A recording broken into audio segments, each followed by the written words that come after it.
आरोपी प्रकाश महेश गुळवंचे वय 22 वर्ष, राहणार सोसलादी, तालुका जत, जिल्हा सांगली यानं इतर आरोपींशी संगनमत करून फिर्यादी मादण्णा वडेयार याच्या डोक्यात कोयत्यानं वार करून जिवे ठार मारण्याचा केलेल्या प्रयत्नांच्या गुन्ह्याकामी जिल्हा आणि सत्र न्यायाधीश सुरवसे यांनी जामीन मंजूर केला। याची हकीकत अशी की 23 मार्च 2026 रोजी आरोपी प्रकाश सिद्धराम वडेयार आणि गेनसिद्ध वडेयार यांनी फिर्यादीस उमदी इथं देवदर्शनाकरता जायचंय असं सांगून जबरदस्तीनं गाडीवर बसवून घेऊन गेले। त्यानंतर आरोपी प्रकाश याच्या सांगण्यावरून सर्वजण माळकवठे इथं मुख्य आरोपी सतीश हनुमंत थोरात याच्या शेतात गेले। शेतात जाताच सतीश हातात कोयता घेऊन फिर्यादीकडे धावून आला। सतीश यानं फिर्यादीच्या छातीवर बसून फिर्यादीच्या डोक्यावर कोयत्यानं 3 ते 4 वार केले। फिर्यादीची शुद्ध हरपली। त्यानंतर गेनसिद्ध वडेयार यानं फिर्यादीस आरकेरी कर्नाटक इथं नेलं। त्यानंतर फिर्यादीस दवाखान्यात दाखल करण्यात आलं। फिर्यादीच्या जबाबावरून पोलिसांनी सतीश थोरात, प्रकाश गुळवंची, सिद्धराम बिराजदार आणि अनोळखी इसमा विरुद्ध मंद्रुप पोलीस ठाण्यात खुनाचा प्रयत्न केल्याचा गुन्हा दाखल केला। त्यानंतर 29 मार्च रोजी पोलिसांनी प्रकाश गुळवंची आणि सिद्धराम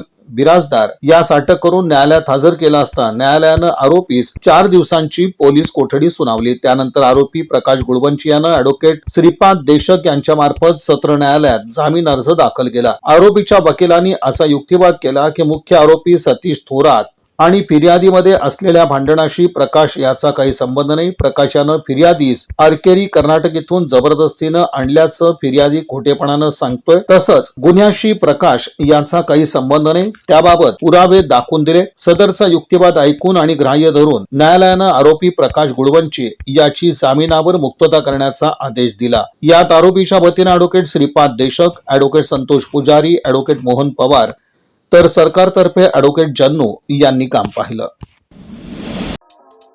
या बातमीपत्राचे प्रमुख प्रायोजक प्लॅटिनम मॉल इंद्रधनु सोलापूर। सोलापुरातील सर्वात प्रतिष्ठित इंद्रधनु सोसायटीचा नवीन भव्य कमर्शियल प्रोजेक्ट आता रेल्वे स्टेशनच्या अगदी शेजारी शहराच्या मध्यवर्ती ठिकाणी।